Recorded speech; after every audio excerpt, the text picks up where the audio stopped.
Imagine this. You're scrolling through LinkedIn and you see the headlines. Major tech giant slashes 10,000 roles. AI expected to displace millions. One after another. Now, flip to another tab. Local business news. A pizzeria owner in Denver just hired 3 new staff members. A landscaping company in Tampa bought 4 new trucks. A real estate agency in Austin is opening a second office. Same technology. Opposite outcomes. For the last year, we've been told a story. AI will replace workers. AI will hollow out the middle class. AI is coming for your job. But what if that story is incomplete? What I want to explore with you today is the paradox that's unfolding right now in 2026 and why it matters for all of us, especially if you work in a small business or you're worried about your career. Let me start with what we're all feeling. In a recent study, over 52% of American workers said they're worried about AI's impact on their job. Not interested, worried. And here's the kicker. Only 6% actually believe AI will create opportunities for them. Think about that, 6%. We have a trust gap. People see AI as a threat, not a tool. And when you look at the headlines, the mass layoffs, the automation predictions, I understand why. But here's what's not making headlines. In the last 3 months of 2025, small businesses adopted AI at the highest rate we've ever recorded. 75% of small business are investing in AI. 91% report revenue increases. 82% of them are actually hiring more people, not fewer. One landscaping company, Green Thumb in South Florida, invested $1,800 in an AI voice agent to handle missed calls. 4 months later, they'd made $4,020 back. Revenue up 12%, staff up 2 full-time positions. An auto shop in Colorado saved $47,000 in labor costs by automating scheduling and follow-ups. They used that money to hire a technician and an office manager. Same technology, different outcome. So what's the difference? This is where the story gets interesting because it's not about AI at all. It's about what we do with it. It's about training. It's about trust. It's about whether we choose to see AI as a threat or as an opening. Let me tell you about Marcus. Marcus worked at a large financial services firm for 8 years, good salary, stable. In June 2025, his company announced an enterprise-wide AI rollout.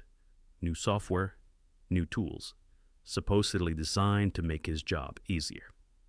Nobody trained him. Nobody explained why. Nobody told him what was changing or what he needed to learn. He just got an email. New system goes live Monday. Marcus did what a lot of people do. He panicked. He assumed the worst. He started job hunting. 3 months later, he was gone, working for a competitor. His replacement, a contractor with 1/10 the institutional knowledge. Here's the thing. Marcus didn't fail. The organization failed. The gap is not between humans and AI. It's between promise and preparation. Ernst & Young's research found that 73% of employees are concerned there won't be enough training and upskilling opportunities. And here's the tragedy. Nearly 2/3 of workers say their companies encourage AI use, but 1/3 of those receive 0 training. Let that sink in. We're asking people to adopt a technology they don't understand, with no support, and then we're surprised when adoption stalls, or people get scared. But there's another version of this story. Let me tell you about DaVita, a healthcare organization that took a different approach. When they rolled out AI tools, leadership didn't just send an email, they created something called AI Labs, basically safe spaces where employees could experiment with AI, ask questions, make mistakes, learn. They didn't push adoption. They built trust. Within 6 months, 70% of their employees were using AI regularly. Productivity jumped 23%. And here's the key metric. Retention stayed stable.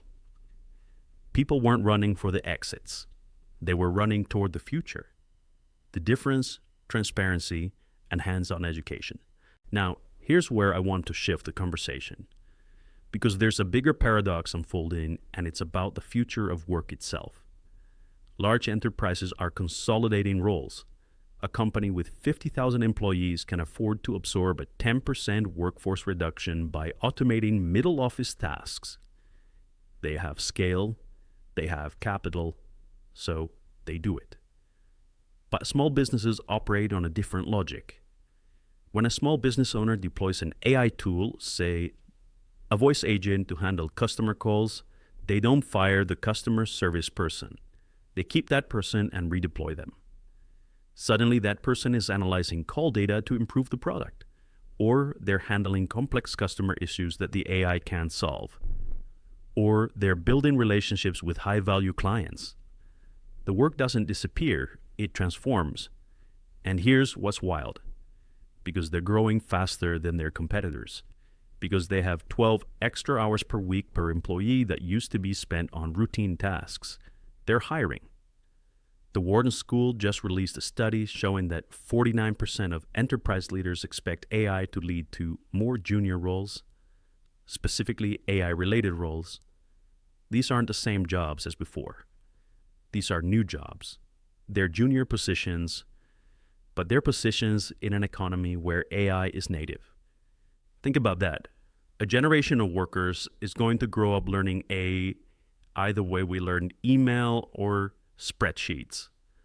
The anxiety we feel, that's the anxiety of transition. It's real. But it's also temporary. Here's what keeps me up at night, though. The training infrastructure doesn't exist yet. Northeastern University did a massive study asking Americans and Canadians, what should the government do about AI job displacement? Top answer across party lines, retraining and upskilling programs. But here's the gap. We don't have enough programs, we don't have enough trainers, and the ones we do have aren't moving fast enough. The U.S. Department of Labor did announce guidance in August 2025 encouraging states to use WIOA funding, that's the Workforce Innovation and Opportunity Act, to fund AI training. That's good, that's movement, but it's not enough yet. Which brings me back to the small business paradox, because there's a lesson here for all of us. Small businesses are solving this problem at scale. They're creating their own training. They're using platforms like Coursera or LinkedIn Learning and specialized AI boot camps. They're teaching their teams. Why? Because they can't afford not to. They need their people trained now, not next year. And when they invest in their people, something magical happens. Employees feel valued. They feel like the company believes in their future. And that changes everything about adoption. So, what's the takeaway here? We're standing at a fork in the road. One path is the large enterprise path. Optimize, automate, consolidate. That's not evil, that's just capitalism. But it does create displacement. It does create anxiety. And it does mean that some people get left behind. The other path is the small businesses path. Augment, retrain, redeploy. Grow by making your team stronger, not smaller. Both are happening right now. Here's what I know. The outcome is not determined by the technology. It's determined by us. It's determined by whether we choose to train people or lay them off, whether we choose transparency or silence, whether we choose to see AI as a competitive threat or as an opportunity to help our teams do more meaningful work. Let me leave you with 3 things.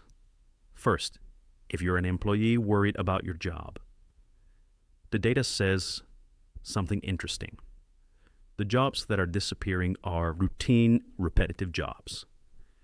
Data entry, rote coding, customer service scripting. The jobs that are exploding are the ones that require human judgment, creativity, emotional intelligence, and complex problem solving. So the question for you isn't, will AI take my job? The question is, what is the unique value I bring that AI cannot?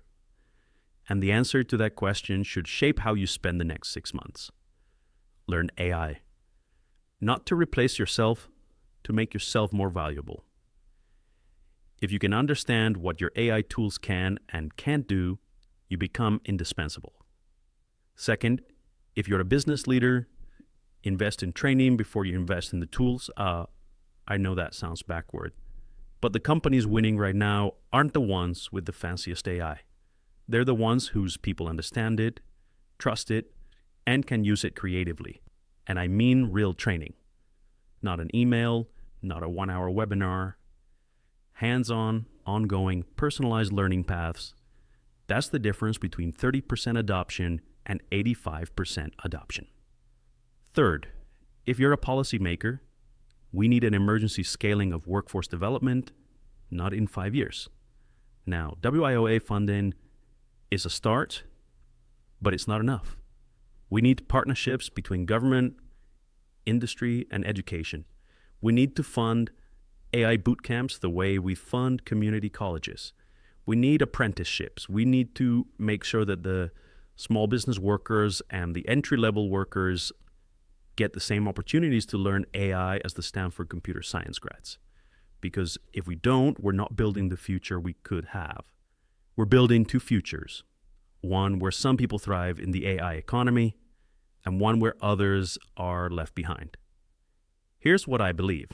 2026 is the year we decide which future we're building. The technology doesn't care. It's just a tool.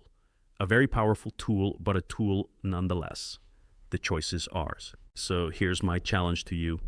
If you're worried about AI, don't wait for permission or policy or your company to figure it out. Learn it yourself. Take a course.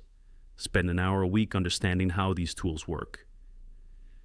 If you're leading a team or a business, don't just adopt the tool. Invest in your people. That's not soft. That's a strategy. And if you're in a position to influence policy or allocate resources, remember that the cost of inaction is not just economic. It's moral. We have a choice right now, a very specific choice, to treat AI as a threat that we need to manage or as an opportunity to create a more skilled, more engaged, more valuable workforce. I know which one the evidence points to. The question is, which one will we choose? Thank you.